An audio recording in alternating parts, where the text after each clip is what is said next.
দুইটা পড়ার শক্তি তাদের ঠেকাইতে পারেনি আওয়ামী লীগকে। তাহলে সেই আওয়ামী লীগকে ওই কে নিষিদ্ধ করলো কে করলো না এসব বলে কোনো কিছু করতে পারবে না। শেখ হাসিনা যেদিন ডিক্লেয়ার দেবে যে আমি শেখ হাসিনা বঙ্গবন্ধুর কন্যা, আমি শেখ হাসিনা আপনাদের প্রধানমন্ত্রী, আপনাদের শেখ হাসিনা আমি বাংলাদেশে আসতেছি, দেখতে পারবেন এরা পালিয়ে চলে যাবে। শেখ হাসিনা নির্দেশ দিতে হবে না, আগামীকালই বাংলাদেশের জনগণ নেমে পড়বে মাঠে। শুধুমাত্র আমার ভাবির পোলাদের মামা ওয়াকার সাহেবকে যেতে দেন বেড়াকে, তারপরে খেলা দেখবেন। দেখেন এরা জানে যে ওয়াকার যখন বেড়াকে ফিরে যাবে এদের উন্মাদের মতো এদের মিছিলের মুখোমুখি হতে হবে, এরা উন্মাদ হয়ে যাবে জানে। তাই তারা চাপ দিয়ে ভয় দেখিয়ে এরা চাচ্ছে যে যাতে আওয়ামী লীগ মাঠে না নামে, কিন্তু তাদের এগুলো বুমেরাং হবে। তারা যদি মনে করে যে আওয়ামী লীগকে ভয় দেখালে ডর দেখালে চুপ থাকবে, যেটা আমেরিকা পারে নাই, চায়না পারে নাই, পাকিস্তানে 93,000 সৈন্য পারে নাই, কতই না চেষ্টা করা হয়েছে। বঙ্গবন্ধু নৃশংস হত্যাকাণ্ডের পরে তার পরিবারের মানুষজন হত্যা করার পরে কত চেষ্টাই না করেছে, কত রকম না চেষ্টা করেছে, পেরেছে তারা, পারেনি, ভবিষ্যতেও পারবে না। জননেত্রী শেখ হাসিনা তিনি সরকারের ক্ষমতা নিয়ে প্রবেশ করবেন প্রধানমন্ত্রী হিসেবে, কারণ বাংলাদেশের জনগণ মুখিয়ে আছে শেখ হাসিনা যখন বাংলাদেশে আসবেন এত ঐতিহাসিক এত বড় জনস্রোত হবে যে, গণজমায়েত হবে যে সেটা পৃথিবীর সকল রেকর্ড ভেঙে ফেলবে।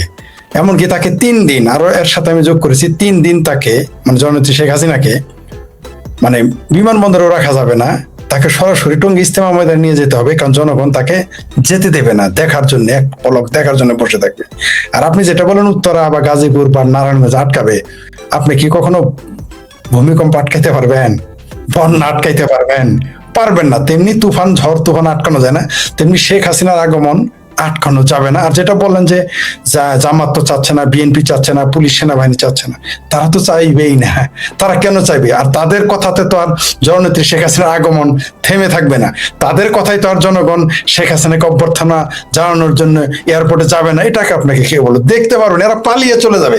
শেখ হাসিনা যেদিন ডিক্লেয়ার দেবে যে আমি শেখ হাসিনা বঙ্গবন্ধুর কন্যা, আমি শেখ হাসিনা আপনাদের প্রধানমন্ত্রী, আপনাদের শেখ হাসিনা আমি বাংলাদেশে আসতেছি, কল্পনাই করতে পারবেন না, সব বেড়াকে চলে যাবে চুপচাপ, একটু শব্দটি করবে না।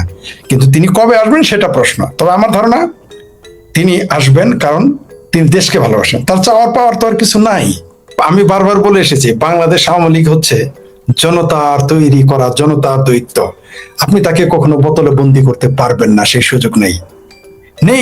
আইয়ুব খান পারে নাই, টিক্কা খান পারে নাই, 93,000 সেনাবাহিনী পাকিস্তানের পারে নাই, রাজাকার আল বদর আল শামস, জামাত ইসলাম, নিজাম ইসলাম, মুসলিম লীগ, তারপর সরসিনার পীর, এরা পারে নাই ঠেকাইতে। পুলিশ তো দূরের কথা, সেনাবাহিনীতে আপনি ঠেকাইতে পারতেছেন না। ওয়াকার সাহেব কি বেড়াকে ফিরে গেছে? যায় নাই। আমার ভাবির পোলাদের মামা গেছে কি ফিরে যায় নাই? তার মানে কি পুলিশ ঠেকাইতে পারতেছে না বাংলাদেশ? আপনি কি মনে করেন আমি কর্মীদের আমি জিজ্ঞেস করি, বিশেষ করে আমার জামালপুর জেলা বা বৃহত্তর ময়মনসিংহ আমার যোগাযোগ একটু বেশি, গোপালগঞ্জে বা অন্য জায়গায় হয়তো একটু কম, কিন্তু কথা বলি তো বরিশাল তো রেল লাইন নাই, তো সঙ্গতের কারণে আমার রেল লাইনে আলাপ করতে হয়, কারণ আমাদের আন্দোলন মানেই আগে রেল লাইন খোলো, সেটা জাতীয় পার্টির আমল হোক, এরশাদের আমল হোক, বিএনপির আমল হোক, আওয়ামী লীগের আমল হোক। তারা আমাকে কি বলেছে জানেন? বলেছে যে আমরা শুধু একটা নির্দেশ পাওয়া মাত্রই জয়দুপুর থেকে শুরু করব, বুঝলেন? মানে এই যে বলছে যে গাজীপুর থেকে শুরু করব, আমাদের সেই গাজীপুর, তারপর আপনার ময়মনসিংহ, ত্রিশাল, গফরগাঁও, নান্দিনা, নরুন্দি, পিয়ারপুর, সরিষাবাড়ি, জামালপুর, লাস্ট হলো জগন্নাথগঞ্জ ঘাট, যমুনা নদীর পারে রেল লাইন থাকবে না। এবং তারা বলছে এইবারে আমার জুনিয়র, তারা অনেক বলছে যে আপনাদের সময় যে বলতেন এর সাথে আমার রেল লাইন খুলে ফেলতো, এইবার কিন্তু কত রেল লাইন খুলবে আপনার কল্পনাও করতে পারবেন না। আমার বলো এত লোক কোথায় বাবা? বলে আমরা না, তো জনগণই তুলবে, মানে ছাত্রলীগ না, যুবলীগ, বলছে জনগণই তুললে ফেলবে। আজকেও একজনের সাথে কথা হইলো, সে শুনলে হাসবেন, অনেকে আমাকে তখন অনেক ক্ষমতাবান মনে করে, সে কিন্তু বিএনপি পন্থী, আমার কাছে চাকরি চাইছে। আমি বললাম আমি তোমার চাকরি দিব, তোমার দল ক্ষমতায়, তো তোমরা এত না ভালো আছো? ভাই ভাতে মরতাছি, ভাতে, এটা বিএনপি পন্থী একজন লোকের কথা, যে ভাতে মরতাছে। তো তাহলে ওই যে ছেলেটা বলেছে যে তরুণটা, যে জনগণ আমাদের সাথে থাকবে, তা আওয়ামী লীগের শক্তি তো জনগণ, কারণ এখন সেনাবাহিনী তার পক্ষে নাই, আর পুলিশ তো নিজেই অসহায়। পুলিশ তো আমাদের এই বক্তব্য শুনতেও পারে না, চাকরি চলে যাবে, জেলে পাঠাবে, আওয়ামী লীগের দোষর বলে মারবে, পেটাবে। আপনি দেখেছেন 600 গাড়ি পুড়ে দিয়েছে, 600 গাড়ি। এবং দেখেন সেই জঙ্গিদের আবার তারা মুক্তি দিয়েছে, যারা তাদের মেরেছে, পুড়েছে, জ্বালিয়েছে, তারা আবার প্রকাশ্য বলে এগুলো। পৃথিবীতে বাংলাদেশে একমাত্র দেখলাম জুলাই সন্ত্রাসী যারা আবার স্বীকার করে সিনা থাপড়ে বলে এটা তারা করেছে। তো আপনি যেটা বললেন যে মিছিল এটা কমবে কিনা, কমবে না, মিছিল আরো বাড়বে। সবে মাত্র দুইজন ব্যক্তি বলেছে, একটা হলো বাহার ভাই। বাহার ভাইয়ের অনেক বিতর্ক থাকতে পারে, সেটা আলাদা প্রসঙ্গ। অনেকে আবার বাহার ভাইয়ের নাম নিলাম এর জন্য পরে উনি তো বিতর্কিত, কিন্তু বাহার ভাই দাড়িটাও দেখবেন এখন কালো করেছে। আর তিনি কিন্তু একটা স্পষ্ট বার্তা দিয়েছেন যে আজকে থেকে আমার নেতা কর্মীদের কেউ কিছু করলে সেটা তোমরা মনে মনে হিসাব রাখবা, এটা কিন্তু তিনি বলেছেন। এরকম সবাই বলা শুরু করবে, দেখবেন বাংলাদেশের 500 এই যে 460টা যে 560টা যে উপজেলা, সব জায়গায় দেখবেন এমপিরা যদি এভাবে কথা বলা শুরু করে, সাবেক এমপি বর্তমান এমপি, মানে বর্তমান বলতে লাস্ট বা তার আগের নেতারা এভাবে বলা শুরু করে, কল্পনাই করতে পারে। দুইটা কারণে আওয়ামী লীগের মিছিল আস্তে আস্তে বড় হবে। কেন জানেন? প্রথমত এরা বঙ্গবন্ধু সৈনিক, শেখ হাসিনার সৈনিক, আওয়ামী লীগ করে, ছাত্রলীগ করে, যুবলীগ করে। আর একটা কারণ কি জানেন? দেয়ালে তো পিঠ থেকে গেছে, আর বসে কোথায়? দেয়ালে পিঠে। আওয়ামী লীগ আমি বলেছি তো, আওয়ামী লীগ কিন্তু বিপ্লবী দল না। আওয়ামী লীগের যে রাজনৈতিক দর্শন, তারা না আন্ডারগ্রাউন্ড পার্টি করবে, তারা প্রকাশ্য দল। নিষিদ্ধ করেছে এতদিনে, তারা তো প্রকাশ্য দল। তাদের গণতান্ত্রিক ব্যবস্থায় তারা আসতে চায়, নির্বাচন চায়। আওয়ামী লীগ হচ্ছে একটা নির্বাচনমুখী দল। আওয়ামী লীগ যদি জানে ফেল করবো, তারপরে ইলেকশনে যাবে, তারা বাদ দিবে না ইলেকশন, বিএনপির মতো। কিন্তু এই আওয়ামী লীগকে ধাক্কাইতে ধাক্কাইতে তারা বিপ্লবী দলে পরিণত করতে, সুতরাং মিছিল তো বড় হবেই এবং হওয়ারই কথা। এই এই এরা যতই চাপা মারুক, যতই প্রগতিশীলতার পোশাকে থাকুক, এরা আসলে মুক্তিযুদ্ধ বিরোধী ভেতরে ভেতরে। এরা ভেতরে ভেতরে বঙ্গবন্ধু বিরোধী, ভেতরে ভেতরে জয় বাংলা বিরোধী, ভেতরে ভেতরে শেখ হাসিনা বিরোধী, আওয়ামী লীগ। আমি বলেছি তো, সিংকোবামদের 3 কাম: আওয়ামী লীগ, বঙ্গবন্ধু এবং ভারতের বদনাম করা। এদের কোনো কাজ নাই। এরা কিন্তু মৌলবি না, এরা কিন্তু বলে নাই কখনো যে পাকিস্তানের থেকে তারা ভালোবাসে, তারা বিরোধিতা করে। এই মানবাধিকার কর্মী এখন আনু মোহাম্মদ কোথায়, যাকে আমি নাম দিয়েছি কমরেড আনু বিহারী, তিনি বিহারীদের মানবাধিকারের জন্য তিনি সিম্পোজিয়াম করেছেন, আমরা দেখেছি। সেই দিন থেকে তার নাম আমি দিয়েছি কমরেড আনু বিহারী। তিনি কিন্তু আমার পূজনীয় ছিলেন, কারণ তার অনেক বই, অনেক লেখা পড়ে আমি প্রগ্রেসিভ হয়েছি, কোনো সন্দেহ নাই এতে। এই যে ফ্রড মাজাহার, এই যে আরেক চিঙ্কুবাম, তিনি বলেছেন যে আওয়ামী লীগ, তখন আওয়ামী লীগ ক্ষমতায়, তিনি বলেছেন যে জামাতের সমালোচনা করে ফ্যাসিজম। কখন বলেছেন? যখন আওয়ামী লীগ ক্ষমতায়। আর এখন বাংলাদেশের সবচেয়ে বড় দলটি নিষিদ্ধ, সবচেয়ে বড় ছাত্র সংগঠনটি নিষিদ্ধ, এখন তার কাছে মনে হয় না যে এটা গণতন্ত্রের খেলাফ। তো এই বুদ্ধিজীবীদের আগে আমার না বুদ্ধিজীবীদের প্রতি যে সম্মান ছিল, আপনি বিশ্বাস করেন 2024-এর 5ই আগস্টের আগের দিন পর্যন্ত বাংলাদেশের বুদ্ধিজীবী ছিল আমার কাছে ফেরেশতার মতো, দেবতা আতুল্য। এরা যে দলেরই হোক, যে মতেরই হোক। আর রাজনীতিবিদেরা ছিল আমার কাছে পৃথিবীর সবচেয়ে নিকৃষ্ট প্রাণী, যারা সর্বনিম্ন হলো গমসুর, উপরে হলো দুর্নীতিবাজ। কিন্তু 5ই আগস্টের পরে দেখলাম এরা ছিল, এই বুদ্ধিজীবীরা হলো সুযোগের অভাবে সৎ। আসলে এরা বড় বদমাইশ। এই মানবাধিকার এখন আর 17 বছর কত মাস যেন তার বয়স ছিল, সবাই প্রতিবাদ করে উঠছিল, জেলে উঠেছিল একেবারে। আমাদের পক্ষের অনেক লোক ছিল, মানে আমাদের মতে অনেকেও এরকম ছিল বুদ্ধিজীবী। 17 বছর, আন্ডার এজকে গ্রেপ্তার করলো। এখন তারা মুখে টু শব্দটি নেই। কারণ কি?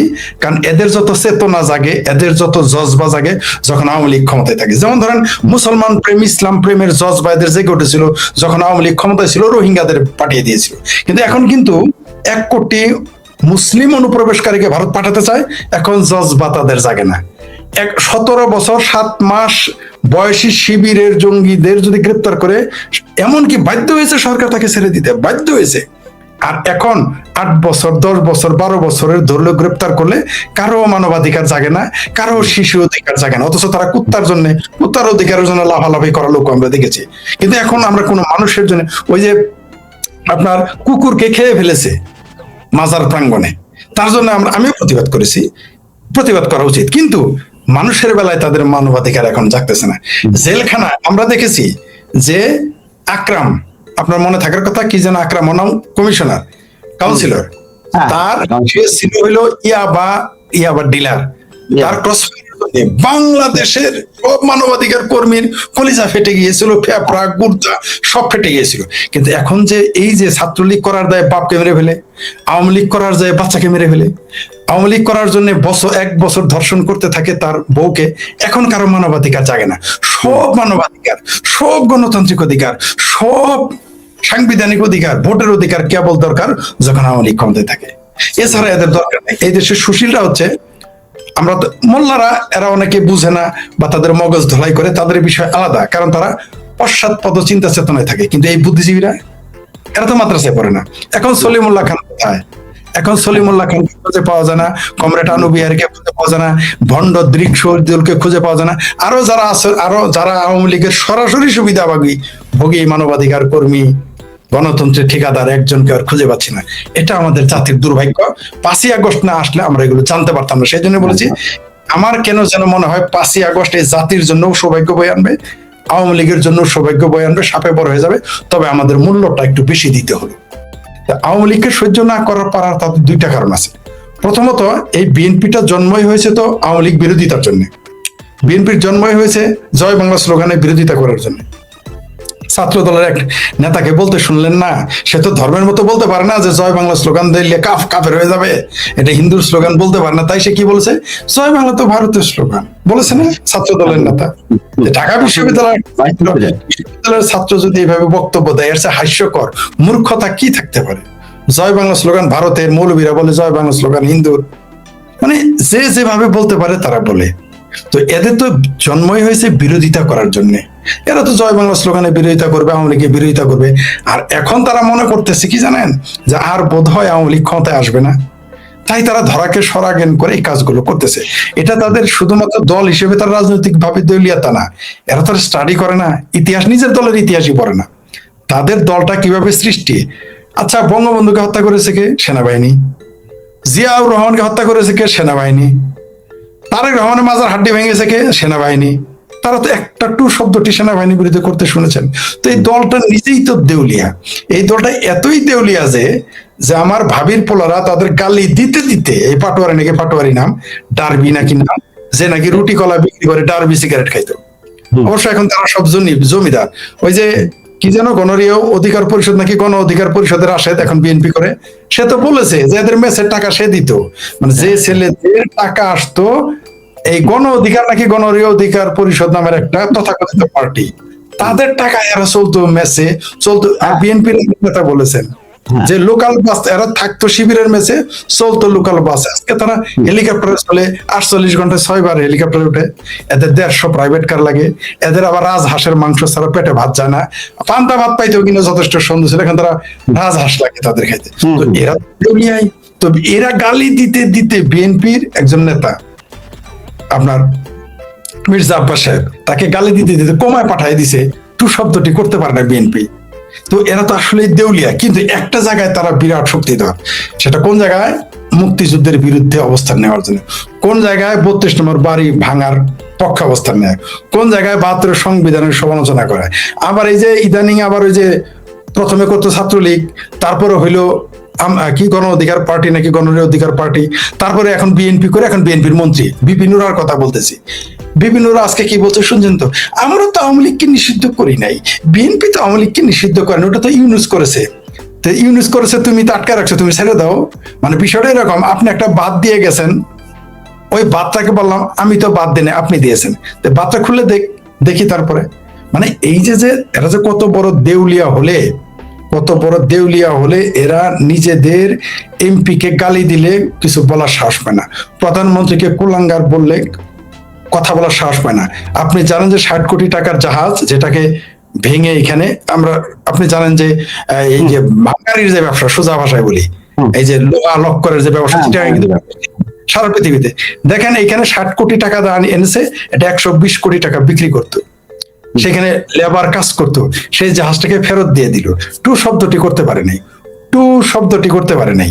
তো এই সরকার তো দেউলিয়া। শুধু তারা ওইখানে দেউলিয়া না, রাজনৈতিক ভাবেও তারা দেউলিয়া। তার জন্য তো তারা রাজনৈতিক ভাবে মোকাবেলা না করতে পেরে তারা হয় যারা আওয়ামী লীগ করে তাদের স্ত্রীকে ধর্ষণ করে, অথবা 12 বছর 10 বছর 8 বছরের শিশুকে গ্রেপ্তার করে নিয়ে যায়।